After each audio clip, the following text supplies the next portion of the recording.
Oke, salam sejahtera untuk teman-teman semua. Kembali lagi di Web Host Video Tutorial. Kali ini kita akan membahas tentang membuat form pada React.js. Jadi kemarin kita sudah belajar mengenai state sama event handler seperti ini. Oke. Nah, sekarang kita mau coba bikin bukan bikin ya, tapi lebih ke arah menghandle form. Jadi bagaimana bisa menangkap nilai dari sebuah form menggunakan React.js. Oke. Nah, yang perlu kita lakukan adalah pertama kita tambahkan file di sini.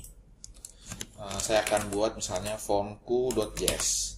Jadi kita akan bikin sebuah halaman, atau kalau di React.js ini disebutnya komponen, seperti yang saya sudah jelaskan di episode sebelum-sebelumnya. Jadi maksudnya komponen. Jadi saya akan masukkan function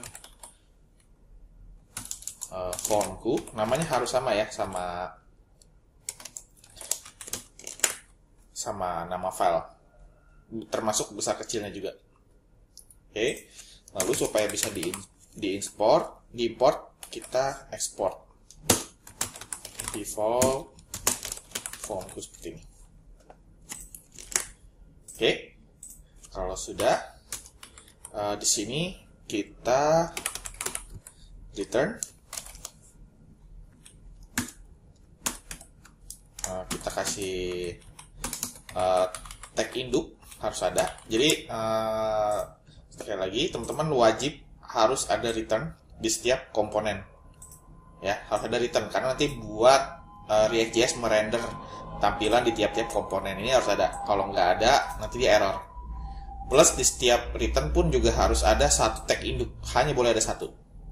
Tidak boleh ada lebih dari satu untuk tag induknya. Saya akan ketik di sini seperti ini.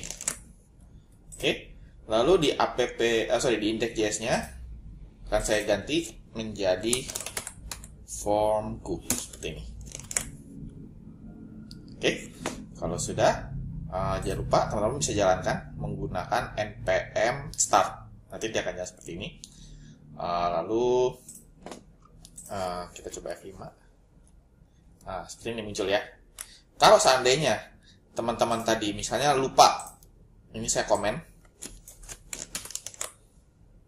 Yang terjadi adalah, nah ini masih bisa. Oh sorry, tidak bisa ya. Nah jadi karena tidak ada yang di return form render seperti ini. Nah sekarang kalau misalnya tidak ada tag induk, apa yang terjadi? Nah ini nggak bisa juga. Jadi harus ada isinya si return ini. Oke. Lalu kalau misalnya lebih dari satu tag induk, nah dari sini udah ketahuan error. Oke. Jadi harus hanya boleh ada satu. Nah ini baru saya F5 lagi, baru aman. Nah sekarang saya akan coba bikin menggunakan form.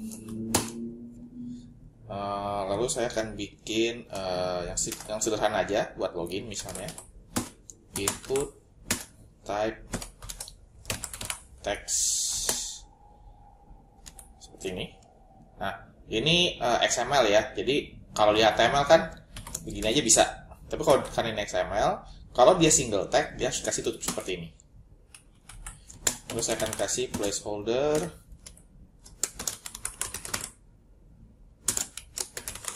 atau username aja cukup. Lalu akan saya BR. Nah BR pun juga sama. Kalau di HTML dia single tag, tapi kalau di sini juga single tag tapi harus ditutup seperti ini. Sekali lagi ini XML bukan HTML. Tagnya mirip-mirip HTML. Jadi bisa dikatakan di React.js itu HTML yang di XML kan, kurang lebih seperti itu. Lalu input type password, placeholdernya password seperti ini.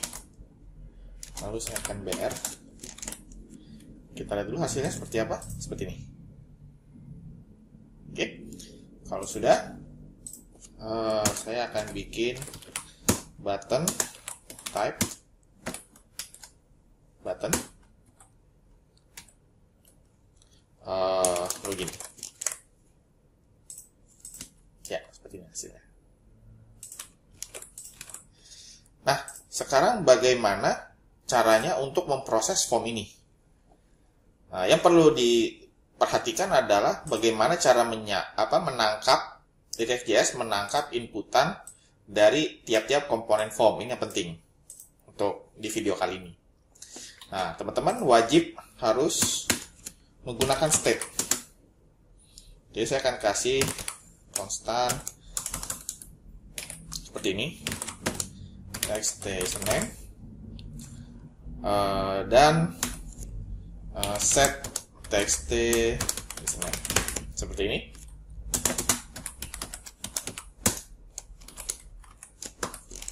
Oke, di sini teman-teman bisa perhatikan konstan text ini. Jadi ini adalah state. Ini adalah nama state-nya. Saya biasa menggunakan text username ini ketika di name kalau di HTML biasa. Tapi karena kita mainnya harus via state, jadi di React.js ini inputannya harus disimpan ke state. Jadi nanti yang dikirim ke server itu buat database misalnya, itu state-nya, bukan inputan form-nya gitu. Jadi dari inputan form ke state, lalu baru ke diproses lewat API, sehingga nanti baru masuk ke database. Kurang lebih seperti itu. Jadi untuk saat ini kita name nggak perlu karena sudah ada state seperti ini. Lalu buat passwordnya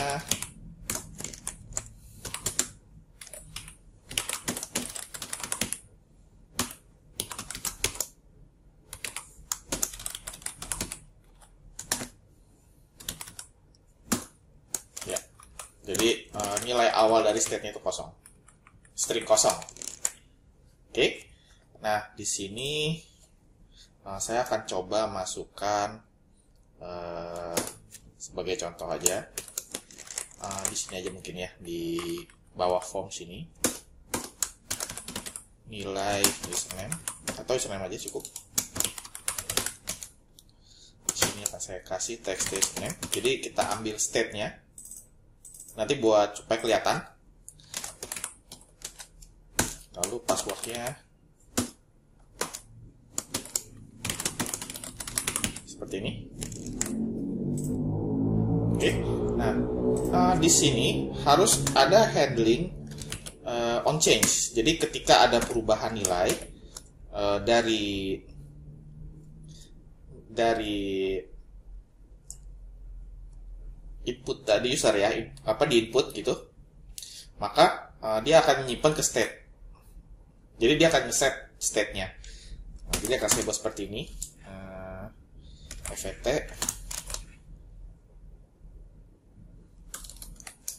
nah, kita pakai arrow function set text username FVT dot target dot value seperti ini. Jadi kita akan panggil function dari state-nya ini gitu ya. Nilainya berdasarkan dari FVT ini, event ya, dot target yaitu ini. Nah, lalu value yang di input. Kita coba. Jadi nah seperti ini. Jadi real time dia. Karena sudah disimpan di state. Jadi sekali lagi teman-teman harus paham dulu bahwa pertama user input komponen form, dalam hal ini adalah text field, lalu disimpan ke state. Nah, habis itu nanti diproses ke server, bisa menggunakan API tentu saja. Saya tulis API, nah sehingga nanti dari API bisa ke database. Kurang lebih seperti itu.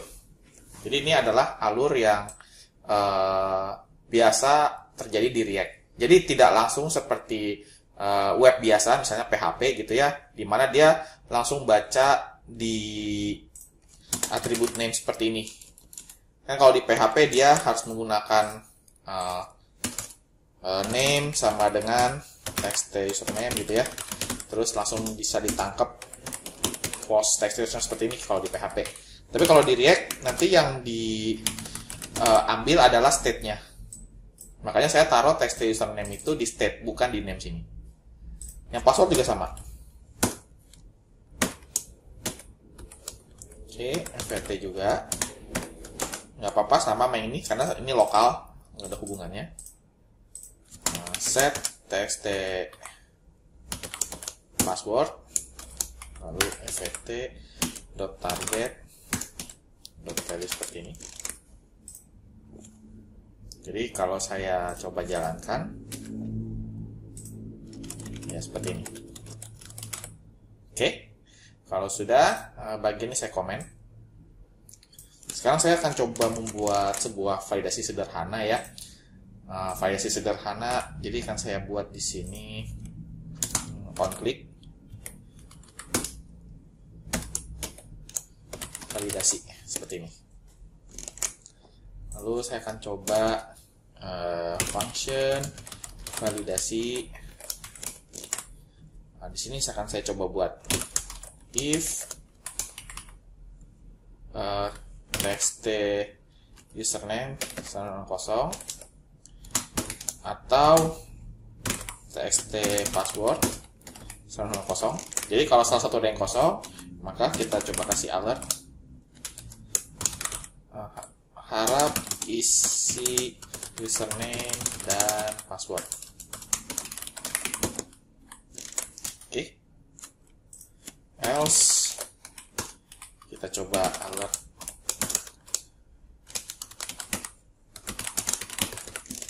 ya, kita coba ya.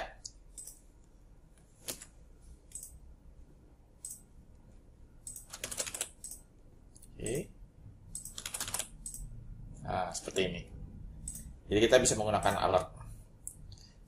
Akan saya coba perbagus lagi. Saya akan ambil state-nya.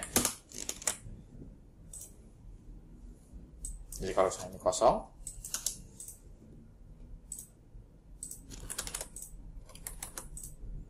nah muncul state-nya. Oke, jadi nanti teman-teman bisa mencoba untuk komponen form lain, gitu ya. Tapi kalau misalnya teman-teman pengen validasi yang enak, itu teman-teman bisa coba eksplorasi Formic.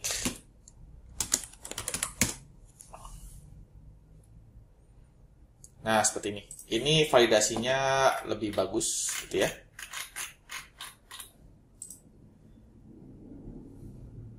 Jadi nanti teman-teman bisa bikin sebuah validasi yang lebih mudah. Di sini ada validasinya seperti apa gitu. Nanti teman-teman bisa eksplorasi di sekitar sini. Atau kalau teman-teman pengen yang lebih simple untuk package validasi dari React gitu ya, yang simple tapi nggak kalah bagus, itu teman-teman bisa coba Google Simple React Validator. Ya, ini adalah package Node.js untuk React. Dia gunanya untuk melakukan validasi. Jadi cukup simpel sebenarnya. Contohnya itu ada di sini, ya example sini. Jadi kalau misalnya ini ada form, saya nggak ada yang saya isi. Kalau saya klik submit, nah nanti kan muncul seperti ini. Ini lebih bagus untuk validasi. Jadi teman-teman bisa menggunakan ini Simple React Validator untuk yang lebih simpelnya. Kalau mau yang lebih bagusnya atau yang lebih kompleks, itu bisa pakai form ini. Itu saja yang bisa saya sampaikan untuk materi hari ini. Semoga bisa bermanfaat untuk teman-teman semua. Demikian, terima kasih.